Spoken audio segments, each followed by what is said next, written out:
If I could reveal anything that is hidden from us, at least in modern cultures, it would be to reveal something that we've forgotten, that we used to know as well as we knew our own names. And that is that we live in a competent universe, that we are part of a brilliant planet, and that we are surrounded by genius.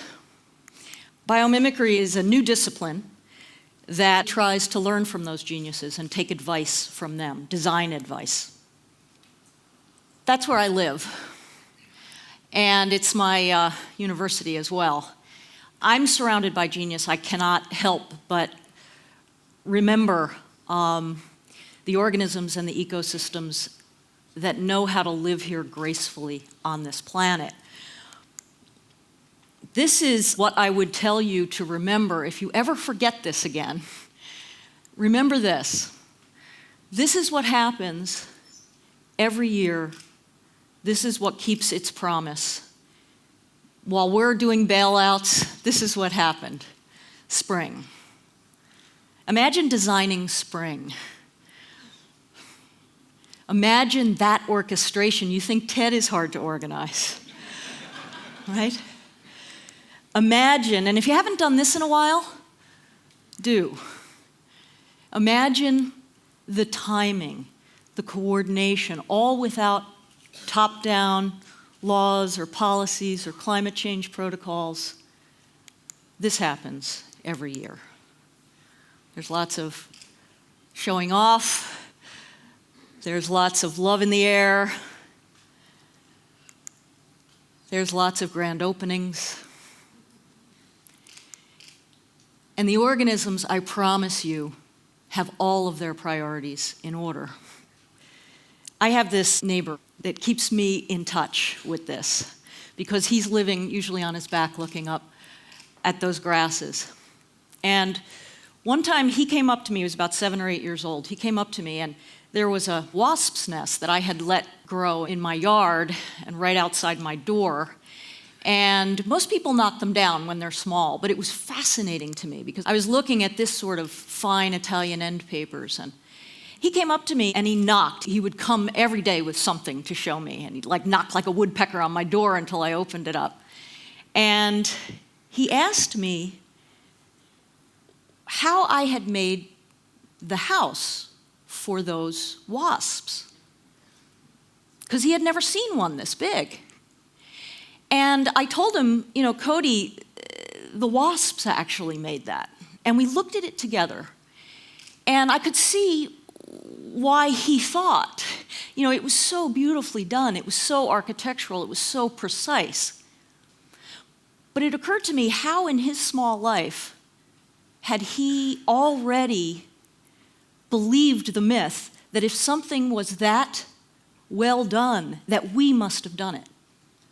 How did he not know? It's what we've all forgotten, that we're not the first ones to build. We're not the first ones to process cellulose. We're not the first ones to make paper. We're not the first ones to try to optimize packing space or to waterproof or to try to heat and cool a structure. We're not the first ones to build houses for our young. What's happening now in this field called biomimicry is that people are beginning to remember that organisms, other organisms, the rest of the natural world, are doing things very similar to what we need to do. But in fact, they're doing them in a way that have allowed them to live gracefully on this planet for billions of years. So these people, biomimics, are nature's apprentices. And they're focusing on function. And what I'd like to do is show you a few of the things that they're learning.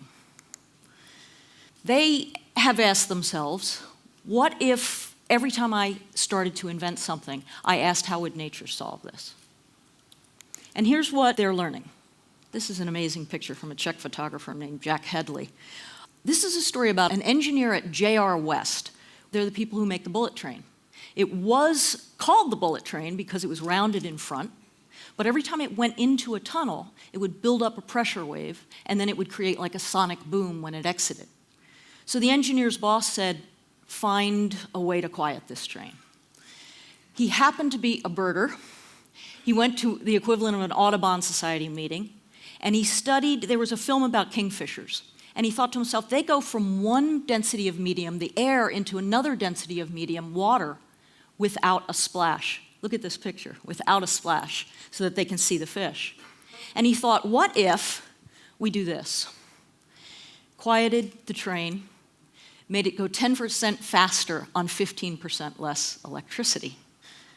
How does nature repel bacteria? We're not the first ones to have to protect ourselves from some bacteria. Turns out that this is a Galapagos shark. It has no bacteria on its surface, no fouling on its surface, no barnacles. And it's not because it goes fast. It actually basks. It's a slow-moving shark. So how does it keep its body free of bacteria buildup? It doesn't do it with a chemical. It does it, turns out, with the same dentisols that you had, on Speedo bathing suits that broke all those records in the Olympics. But it's a particular kind of pattern. And that pattern, the architecture of that pattern on its skin dentisols, keep bacteria from being able to land and adhere. There's a company called Sharklet Technologies that's now putting this on the surfaces in hospitals to keep bacteria from landing, which is better than dousing it with antibacterials or harsh cleansers that many organisms are now becoming drug resistant. Hospital-acquired infections are now killing more people every year in the United States than die from AIDS or cancer or car accidents combined, about 100,000. This is a little critter that's in the Namibian desert, has no fresh water that it's able to drink, but it drinks water out of fog. It's got bumps on the back of its wing covers, and those bumps act like a magnet for water. They have water-loving tips and waxy sides. And the fog comes in and it builds up on the tips, and then it goes down the sides and into the critter's mouth. There's actually a scientist here at Oxford who studied this, Andrew Parker. And now kinetic and architectural firms like Grimshaw are starting to look at this as a way of coating buildings so that they gather water from fog. 10 times better than our fog-catching nets. CO2 as a building block. Organisms don't think of CO2 as a poison. Plants and organisms that make shells, coral, think of it as a building block. There's now a cement manufacturing company starting in the United States called Calera. They've borrowed the recipe from the coral reef, and they're using CO2 as a building block in cement, in concrete. Instead of cement usually emits a ton of CO2 for every ton of cement, now it's reversing that equation and actually sequestering half a ton of CO2, thanks to the recipe from the coral. None of these are using the organisms. They're really only using the blueprints or the recipes from the organisms. How does nature gather the sun's energy? This is a new kind of solar cell that's based on how a leaf works. It's self-assembling. It can be put down on any substrate whatsoever. It's extremely inexpensive and rechargeable every 5 years. It's actually a company that I'm involved in called OneSun with Paul Hawken. There are many ways that nature filters water, that takes salt out of water. We take water and we push it against a membrane, and then we wonder why the membrane clogs and why it takes so much electricity. Nature does something much more elegant, and it's in every cell. Every red blood cell of your body right now has these hourglass-shaped pores called aquaporins. They actually escort water molecules through. It's kind of a forward osmosis. They escort water molecules through and leave solutes on the other side. A company called Aquaporin is starting to make desalination membranes, mimicking this technology. Trees and bones are constantly reforming themselves along lines of stress. This algorithm's been put into a software program that's now being used to make bridges lightweight, to make building beams lightweight. Actually, GM Opel used it to create that skeleton you see in what's called their bionic car. It lightweighted that skeleton using the minimum amount of material as an organism must for the maximum amount of strength. This beetle Unlike this chip bag here, this beetle uses one material, chitin, and it finds many, many ways to put many functions into it. It's waterproof. It's strong and resilient. It's breathable. It creates color through structure. Whereas that chip bag has about 7 layers to do all of those things. One of our major inventions that we need to be able to do to come even close to what these organisms can do is to find a way to minimize the amount of material, the kind of material we use, and to add design to it. We use 5 polymers in the natural world to do everything that you see. In our world, we use about 350 polymers to make all this. Nature is nano. Nanotechnology, nanoparticles, you hear a lot of worry about this, loose nanoparticles. What is really interesting to me is that not many people have been asking, how can we consult nature about how to make nanotechnology safe? Nature's been doing that for a long time, embedding nanoparticles in a material, for instance, always. In fact, sulfur-reducing bacteria, as part of their synthesis, they will emit, as a byproduct, nanoparticles into the water. But then right after that, they emit a protein that actually gathers and aggregates those nanoparticles so that they fall out of solution. Energy use. Organisms sip energy because they have to work or barter for every single bit that they get. And one of the largest fields right now in the world of energy grids, you hear about the smart grid. One of the largest consultants are the social insects, swarm technology. There's a company called Regen. They're looking at how ants and bees find their food and their flowers in the most effective way as a whole hive. And they're having appliances in your home talk to one another through that algorithm and determine how to minimize peak power use. There's a group of scientists in Cornell that are making what they call a synthetic tree because they're saying, you know, there's no pump at the bottom of a tree. It's capillary action and transpiration pulls water up a drop at a time, pulling it, releasing it from a leaf and pulling it up through the roots. And they're creating, you can think of it as a kind of wallpaper. They're thinking about putting it on the insides of buildings to move water up without pumps. Amazon electric eel, incredibly endangered some of these species, creates 600 volts of electricity with the chemicals that are in your body. Even more interesting to me is that 600 volts doesn't fry it. You know, we use PVC and we sheathe wires with PVC for insulation. These organisms, how are they insulating against their own electric charge? These are some questions that we've yet to ask. Here's a wind turbine manufacturer that went to a whale. Humpback whale has scalloped edges on its flippers. And those scalloped edges play with flow in such a way that it reduces drag by 32%. These wind turbines can rotate in incredibly slow wind speeds as a result. MIT just has a new radio chip that uses far less power than our chips. And it's based on the cochlear of your ear, able to pick up internet, wireless, television signals, and radio signals in the same chip. Finally, on an ecosystem scale, at Biomimicry Guild, which is my consulting company, we work with HOK architects. We're looking at building whole cities in their planning department. And what we're saying is that shouldn't our cities do at least as well in terms of ecosystem services as the native systems that they replace? So we're creating something called ecological performance standards that hold cities to this higher bar.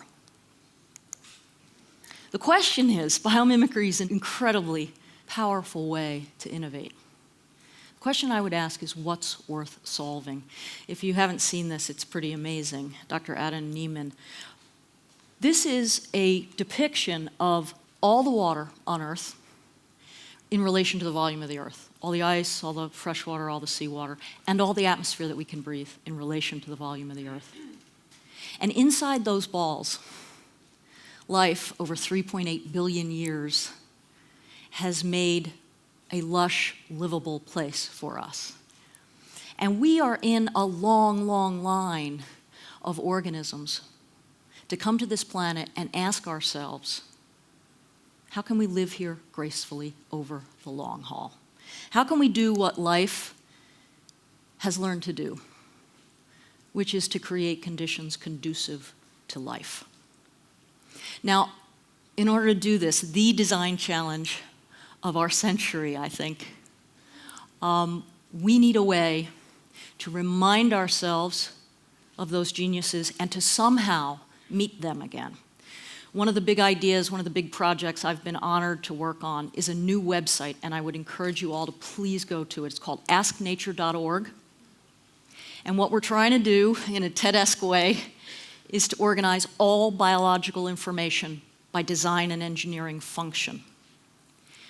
And we're working with EOL, Encyclopedia of Life, Ed Wilson's TED Wish, and he's gathering all biological information on one website, and the scientists who are contributing to EOL are answering a question: what can we learn from this organism? And that information will go into asknature.org, and hopefully any inventor anywhere in the world will be able, in the moment of creation, to type in, how does nature remove salt from water? And up will come mangroves and sea turtles and your own kidneys. And we'll begin to be able to do as Cody does and actually be in touch with these incredible models, these elders that have been here far, far longer than we have. And hopefully with their help, we'll learn how to live on this earth and on this home that is ours, but not ours alone. Thank you very much.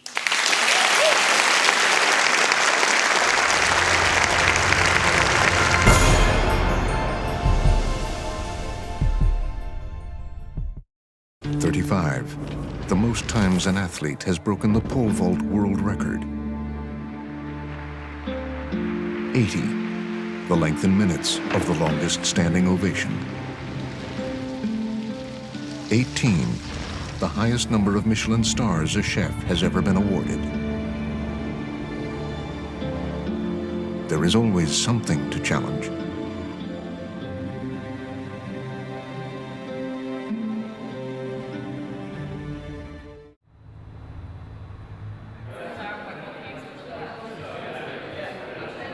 My name is Kevin Rivera. I work for BMW North America. I am the Field Marketing Operations Manager in the Western region. We are very glad to have members of the TED organization with us here today. It's very exciting to share this partnership with BMW North America and the TED conference. We are very excited about sharing how some of our ideas that come from our designers, our teams, our members, to create something from an idea into an actual product to the consumer. Today we've got a special treat for you guys here. Our newest product, 7 years in the making. Incredibly fast yet efficient, technologically advanced, and completely redesigned. The all-new 2009 BMW 7 Series. Now let's talk a little bit about the technology that's in the car. The lane departure and lane change warning system. So the radars in the rear of the car will actually look to the side. So if you're going to change lanes and you put on your blinker, there's a light in each of the mirrors that will either glow red if there's a car there or not glow at all. So you don't have to worry about your blind spots as much. What I love about the new 7 is that I think it really has taken the best design elements of the current series and the prior series. It feels lower, sleeker, more muscular. Really like the changes. And inside I really like the instrument panel and how things are laid out. Some very nice changes to it. I'm in the design field, and it just feels like somebody really thought through the process of design, and it has a real personality and an emotion to it, which I think is lacking in so many cars. It was extremely informative, from the president to the designers to letting the kids work on things. It couldn't have been better. It was superb. All right, that was a pretty good line.